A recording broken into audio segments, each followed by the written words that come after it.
Time and time again, I am reminded playing to win is not about how hard you're willing to work. Playing to win is about the risks you're willing to take. What I'm about to share is a crazy story of a tequila launch. This is going viral on TikTok, and I did a deep dive into it. I wanted to see more of the details of the launch because it's such a good story. So this tequila company, it's a tequila startup, they made a video of their own story. And they had put up so many videos before, but this video is going viral. It's up to, I think, 1.3 million views, and the story is really good. So what I'm going to do is I'm going to read the story to you, their story, as they tell it. And then I'm going to fill in further details about what they did on their launch, because they made a really smart launch and they played to win. They took risks. And then I'm going to give a short breakdown about why the video is so viral and why it's doing so well. It's this tequila brand. It's called Pimentae. It's from the UK, it's from the United Kingdom, and this is the story as they tell it on TikTok. We left our corporate jobs at 26 years old to start a tequila cocktail company. There's a picture of both of them serving their brand. It's two women, and they're 26 in this image. We met at university, went on to do graduate schemes at two corporations, but hated corporate life.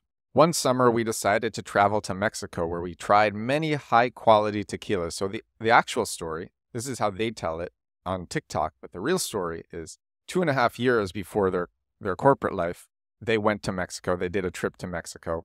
They had fun. They tried tequila. They learned some stuff about tequila. And let me share what they learned. So this is what they learned when they were in Mexico 2.5 years before this. We realized there was a huge knowledge gap on how to consume tequila due to our shot culture. So, there's a shot culture in the UK and the United States, in a lot of places where it's just takes a shot of tequila. The UK drinks 84,000 margaritas a month, but the ones in the supermarkets are full of sugar or don't taste good. So we put our life savings together and developed a margarita that tasted like the one you'd get in a bar, made with premium tequila, agave instead of sugar, and quality ingredients. Okay, so now we're gearing up towards the launch, but what actually happened, it's the end of 2020. Lockdowns are in full swing. These two women are neighbors. They both have corporate jobs. One of them actually liked it. The other didn't.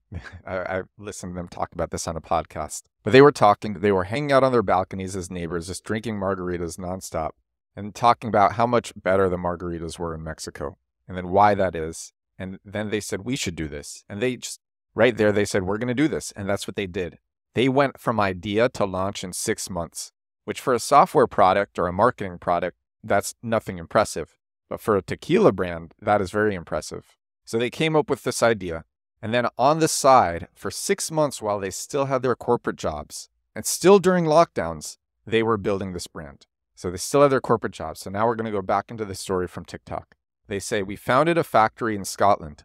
And throughout all of this, they have these cute pictures of them that give context. So the factory is one of the two women in front of it in a cute pose. And they say an artist to hand paint all the branding. And it's cool art from Mexico. Designed the first bottle. And there's a very impressive sketch of a tequila bottle. And now here's where it gets hot. Here's where it gets spicy. They say, but we ran out of money at this point, so we had no budget for the launch. And I want you to imagine, while I'm going through these slides and sharing that, there's actually really, really great music playing that they chose for this.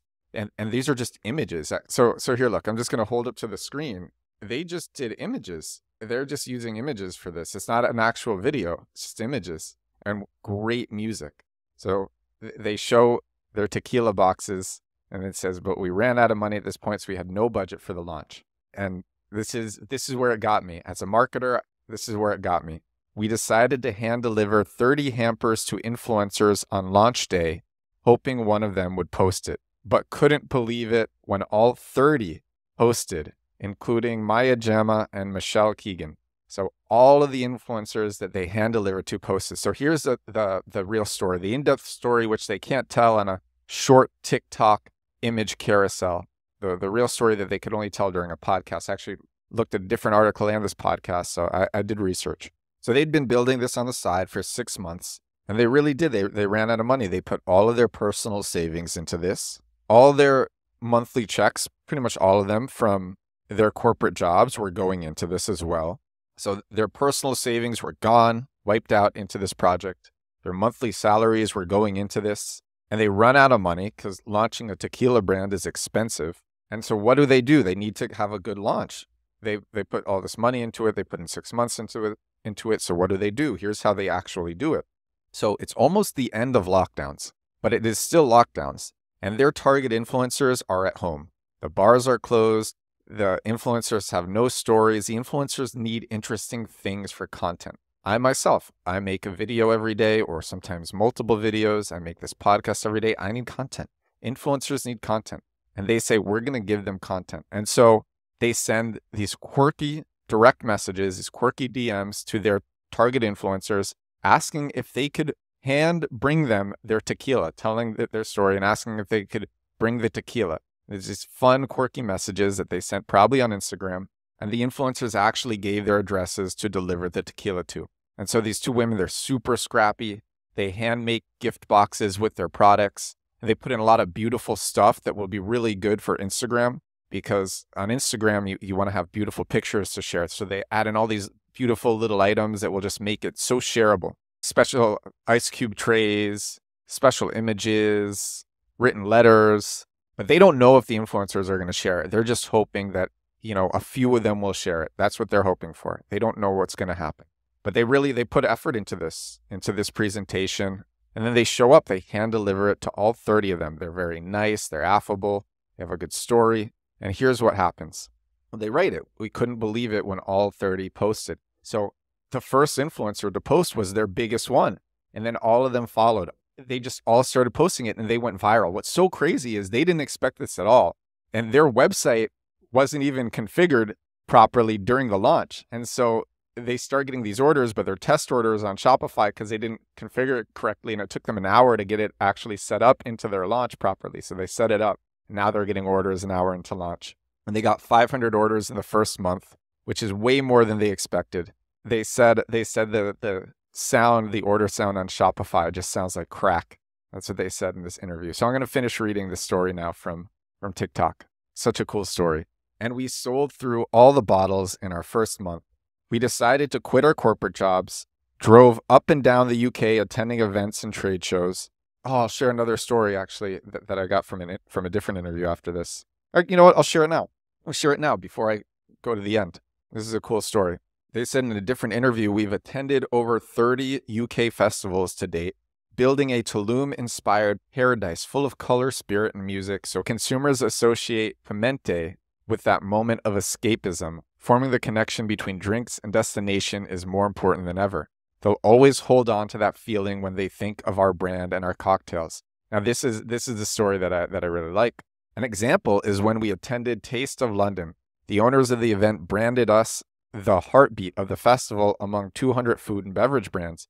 Patron, huge brand, who had spent over 20 times more than what we had on their activation, had a space double the size with a larger cocktail menu, but the bar was constantly quiet as they failed to capture and engage their audience. We had a DJ, a saxophonist, and a never-ending queue, proving that big budgets and expertise don't equal success, but connecting with the consumer in an authentic way does. So they shared that story, totally goes in line with the TikTok. And they're just being so much more authentic. I talked about 2 episodes ago, actually yesterday's episode and the episode before that. I called it lazy marketing. This isn't lazy marketing, but sometimes lazy marketing is great because it's so authentic. And this is authentic marketing, very authentic marketing. All right, next slide on this. We hired a cocktail van to drive to press houses around London. They're going hard. And this, I don't know if you can see this, it's branded. The van is branded with Pimentae. They kept selling no matter what the weather, and it's cold, and they kept selling. Roped our friends into running margarita bars at festivals. This is them with their friends. And 18 months after launching, Selfridges agreed to stock us. The festivals we attended got bigger. We raised investment for the business. That's so cool. They're so here. I hope you can see this picture. They're so happy. They're smiling. Great photo. And it really just makes you smile for them. And use the money to launch into cans. 3 years later, we have a range of 3 award-winning margaritas in cans, bottles, and kegs with our biggest launch to date coming soon.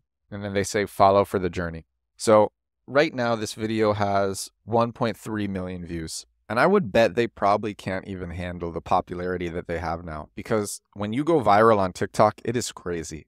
When you get over 1 million views on your brand, and this is directly their brand, it is wild. I would bet that they can't handle the flow of orders and requests that they are getting at this moment. What's interesting too is that all of their other interviews, the ones that I looked at, they only had hundreds or thousands of views. This has millions. That's why I say I don't think they can handle the order flow that they're getting, because it looks like they didn't expect this level of virality. In fact, on their TikTok, their second most viewed video is 200,000 views. This video is up to 1.3 million views, and it will probably keep going. So now I want to give a breakdown of why the video does well. The story itself was great, but what about the video?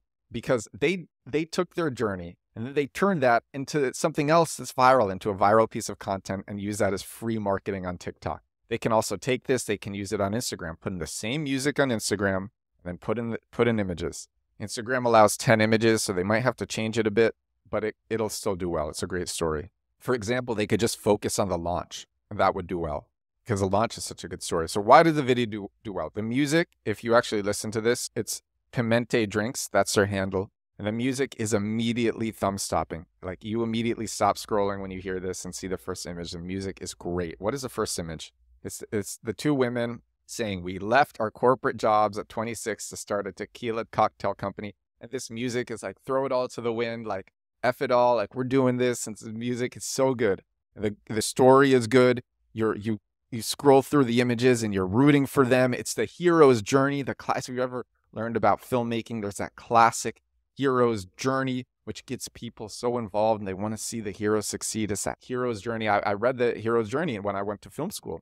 And it's actually a really good book if you've never checked it out. But it's the classic hero's journey. They start big with these huge aspirations, and then now they're in the hole. They run out of money, and they got to get out of the hole, and they work hard, and they scrap together, and they get out of the hole. And it's a happy ending. People love happy endings. Something that I've noticed is that when videos have good endings, they're a lot more likely to be shared. So yeah, this is a great video. So much in this story.